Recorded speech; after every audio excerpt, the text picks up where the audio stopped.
আজকে ক্রাইমের যে সত্যি ঘটনাটা শুরু করছি সেটা পাঞ্জাবের লুধিয়ানার একটা ঘটনা।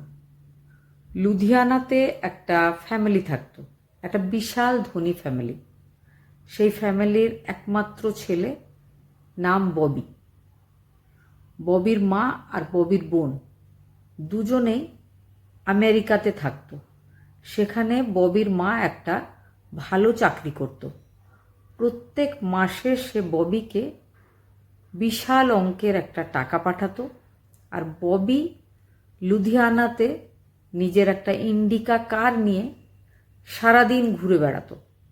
তার কোনো কাজ নেই, ধনী বাবা মায়ের আদরের একমাত্র পুত্র সন্তান। একাধিক তার গার্লফ্রেন্ড। যখন যার সাথে সুযোগ হতো তাকে সে নিজের ইন্ডিকা গাড়িতে বসিয়ে ঘুরিয়ে নিয়ে বেড়াতো। শুধু ঘোরা তো এমন নয়, মাঝে মধ্যে বিভিন্ন হোটেলে গিয়ে ঘনিষ্ঠভাবে তাদের সাথে সময় কাটাতো। মেয়েরা কিন্তু তার একাধিক গার্লফ্রেন্ড আছে জানা সত্ত্বেও তার সাথে বন্ধুত্ব করত। এবার লুধিয়ানার পাশে একটা গ্রামে একটা লোয়ার মিডল ক্লাস ফ্যামিলি, চাষি ফ্যামিলি। তাদের এক মেয়ের নাম পূজা। পূজা কলেজ যাওয়ার জন্য লুধিয়ানা তাকে রোজ আসতে হতো। কলেজে আসার পথে একদিন ববি পূজাকে দেখেছিল। দেখেই তার খুব পছন্দ হয়েছিল। তার তো মেয়ে দেখলেই পছন্দ হয়ে যেত, এটা ছিল তার একটা বদঅভ্যাস। কিন্তু পূজা দেখতে ভীষণ সুন্দরী। দুজনের দেখা হয়। দেখা হওয়ার পরে পূজারও তাকে খুব ভালো লেগেছে। সুন্দর গাড়িতে সে বসার সুযোগ পেয়েছে। এবার মাঝে মধ্যেই পূজা কলেজে না গিয়ে ববির সাথে ঘোরাফেরা শুরু করে। ববির আর তার মধ্যে গভীর প্রেম শুরু হয়। মাঝে মধ্যেই তারা হোটেলে গিয়ে ঘনিষ্ঠভাবে সময়ও কাটিয়েছে। হঠাৎ করে পূজার গ্রামের একজন মানুষ পূজাকে ববির সাথে দেখতে পেয়েছিল ববির ইন্ডিকা কারে। ঘটনাটা সে এসে পূজার বাবাকে বলে দিয়েছিল। পূজার বাবা যখন মেয়ের এই প্রেমের কথা জানতে পারেন, পূজার বাবা যোগাযোগ করেছিলেন ববির বাবা প্রীতম সিংয়ের সাথে। কিন্তু ববির বাবা, আগেই বলেছি, ভীষণ ধনী একজন ব্যবসাদার। তো ববির বাবার একদম পছন্দ হয়নি পূজার বাবার বিয়ের প্রস্তাব। তিনি বলেছিলেন যে আমার ছেলে এখন কোনো কাজ করে না, আপাতত আমি নিজের ছেলের বিয়ে দিতে ইচ্ছুক নয়। আপনি আপনার মেয়ের সময় হয়ে গেছে, অন্য কারোর সাথে বিয়ে দিয়ে ফেলুন। পূজার বাবা বুঝতে পারে যে ববির বাবা কোনোদিনই বিয়েতে রাজি হবে না। ববির বাবা তড়িঘড়ি একটা বিজনেসম্যানের খোঁজ পায়। সেটাও কিন্তু সেই লুধিয়ানাতেই। লুধিয়ানা শহরের একজন বিল্ডিং মেটেরিয়ালের ব্যবসাদার, নাম যতীন্দ্র। তার সাথে পূজার বিয়ে ঠিক হয়ে গেছিল। 2005 সালের জানুয়ারি মাসে পূজার আর যতীন্দ্রের বিয়ে হয়ে যায়। পূজাকে পূজার বাবা বলে দিয়েছিল যে তুমি যার সাথে ঘোরাঘুরি করছো তার বাবা তোমার সাথে তার বিয়ে দিতে রাজি নয়। তাই জন্য যার সাথে আমি বিয়ে দিচ্ছি তার সাথে তুমি ভদ্রভাবে সংসার করবে, এই আশাটাই আমি করছি। পূজা বাবাকে কথা দিয়েছিল যে ঠিক আছে, ওরা যখন বিয়ে দিতে চাইছে না আমার সাথে, তাহলে করার কিছু নেই। পূজার সাথে যতীন্দ্রের বিয়ে হয়ে গেছিল। তারপরে পূজা শ্বশুরবাড়িতেই আছে। বিয়ে হয়ে যাওয়ার কিছুদিন পরে পূজা শ্বশুরবাড়িতে আছে। হঠাৎ করে তার পুরনো বয়ফ্রেন্ড ববি তাকে কল করে। পূজা তার সাথে কথা বলে। ববি বলে যে সে পূজাকে খুব মিস করছে, সে একবার দেখা করতে চায়, শেষবার একবার। পূজার মন নরম হয়ে যায়। পূজার সঙ্গে সঙ্গে ব্যবস্থা করে হাজব্যান্ডের কাছে অনুমতি নিয়ে সোজা চলে গেছিল নিজের বাপের বাড়ি। বাপের বাড়ি থেকে আবার শ্বশুর বাড়ি আসবো বলে সে বেরিয়ে পড়েছিল। রাস্তায় দেখা করেছিল ববির সাথে। পূজার বিয়ের 1 মাস পরে ববি আর পূজা আবারও দেখা করে। আবারও তারা একসাথে 3-4 ঘন্টা কাটিয়েছিল। কাটাবার পরে পূজা আবার নিজের বাড়ি চলে যায়। এইভাবে কিন্তু তারা এবার বারবার দেখা করতে শুরু করে। যখনই পূজার ইচ্ছা হয় সে হাজব্যান্ডের কাছে কখনো মার্কেট যাব, কখনো বাপের বাড়ি যাব, কখনো কলেজের কোনো বন্ধুর বাড়ি যাব, এই ধরনের কোনো না কোনো বাহানা করে সে চলে যেত আর ববির সাথে প্রায় 5-6 ঘন্টা মতো কাটিয়ে চলে আসতো। যতীন্দ্র বা তার বাড়ির লোকজনেরা, বাড়ির লোকজন বলতে যতীন্দ্রর একজন ছোট ভাই, একজন বড় দাদা, তাদের জয়েন্ট ফ্যামিলি ছিল। তো তারা কেউ সন্দেহ করেনি যে ওই বাড়ির মেজ বউ পূজা এই ধরনের কোনো ঘটনা ঘটিয়ে চলেছে। পূজা কিন্তু সুখেই নিজের সংসারটাও করছিল। বিয়ের 2 বছর পরে পূজার এক ছেলেও হয়েছিল। অন্যদিকে ববির একাধিক গার্লফ্রেন্ড, আগেই বলেছি, তার মধ্যে পূজাও একজন। পূজা ছিল ববির সবথেকে পছন্দের একজন গার্লফ্রেন্ড। সেই জন্য যে কোনোভাবে ববি পূজার সাথে নিজের এই যে সম্পর্ক সেটা চালিয়ে যেতে চাইছিল। সেটা কিন্তু সত্যি সত্যি চলছিল। 5 বছর কাটে পূজার বিয়ের। এবার ববির মা যে আমেরিকাতে থাকতো, সে নিজের ছেলের এই যে একটা সব মেয়েদের সাথে সবসময় ঘোরাফেরা, এমনকি বিবাহিত কোনো মেয়ের সাথেও তার সম্পর্ক, সেই ব্যাপারটা তিনি শুনতে পেয়েছিলেন। তিনি আমেরিকা থেকে এসে বিভিন্ন আত্মীয় স্বজনদেরকে বলে ববির জন্য একটা পাত্রী ঠিক করেছিলেন। ববির সাথে সেই পাত্রীর বিয়ে দিয়ে তিনি আবারও আমেরিকা চলে গেছিলেন। বিয়ের পরে ববি আর সেই নতুন বউয়ের 3-4 মাস ঠিকঠাক কেটেছিল, কিন্তু সে মেয়েটাও ছিল একটা ধনী ফ্যামিলির মেয়ে।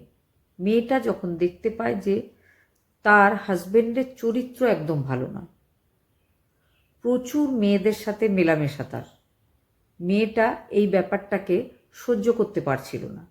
সে ববির সাথে ঝগড়া করে নিজের বাড়ি চলে গেছিল, ডিভোর্সের নোটিশ পাঠিয়েছিল। ববি সাইন করে দিয়েছিল।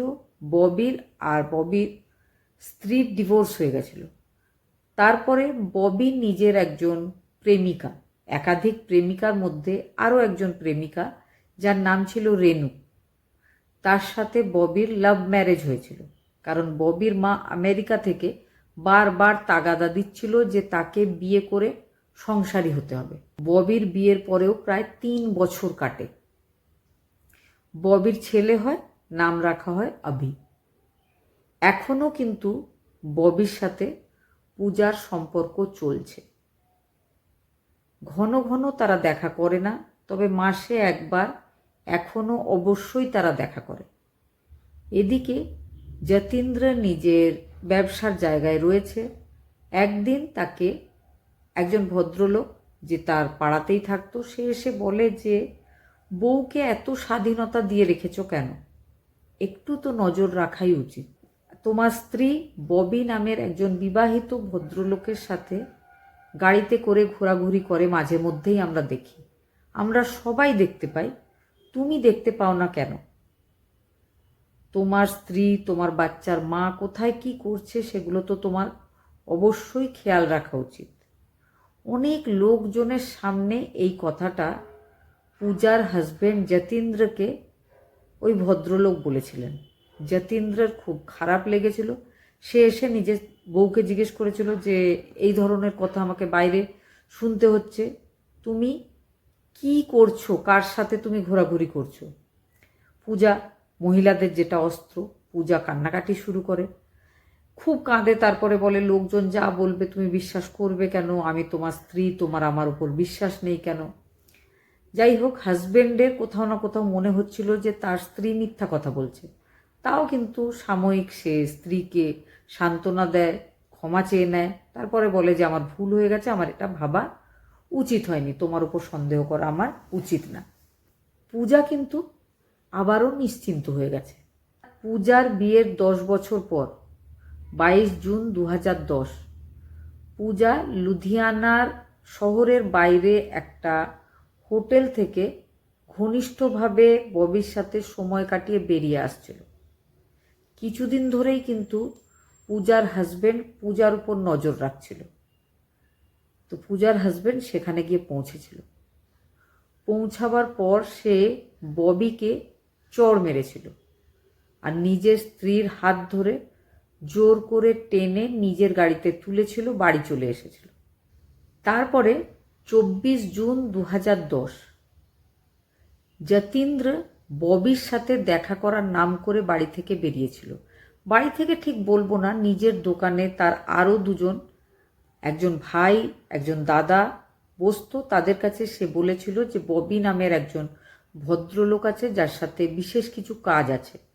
তাদেরকে সে বলেনি যে তার স্ত্রীর সাথে সেই ববি ঘোরাফেরা করে, সেই জন্য সে কিছু জরুরি কথা বলতে দেখা করতে যাচ্ছে। সে বলেছিল যে ববি নামের এক ভদ্রলোকের সাথে দেখা করতে যাচ্ছি, একটু পরে চলে আসব। কিন্তু সেদিনকের পরে যতীন্দ্র আর বাড়ি ফিরে আসেনি। এই ব্যাপারটা পুলিশ স্টেশনে গিয়ে কমপ্লেন করেছিল যতীন্দ্রর দাদা আর ভাই। পুলিশ খোঁজাখুঁজি শুরু করে। পুলিশ কোথাও কোনো ক্লু খুঁজে পায়নি। তবে একজন প্রত্যক্ষদর্শী বলেছিল ববি নিজের ইন্ডিকা গাড়ি চালাচ্ছিল, সেই গাড়ির ড্রাইভার সিটের পাশের যে সিট তাতে পূজার হাজবেন্ড যতীন্দ্র বসেছিল, আর পেছনে দীপক আর বিপিন নামের দুজন ছেলে যারা ম্যারিড, যারা ববির বন্ধু, বেশিরভাগ সময় ববির সাথে থাকে। তাদের 4 জনকে ববির ইন্ডিকা গাড়িতে বসে লুধিয়ানা থেকে অমৃতসরের দিকে যাওয়ার যে রাস্তা, সেই রাস্তায় দেখেছি।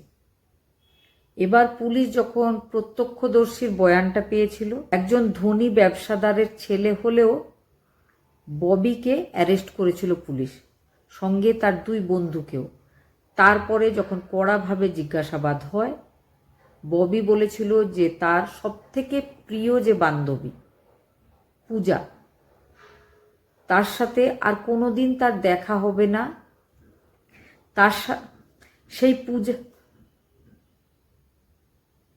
সেই পূজার হাজবেন্ডকে সে নিজে হাতে মেরে ফেলেছে, আর তার সঙ্গ দিয়েছে তার 2 জন বন্ধু।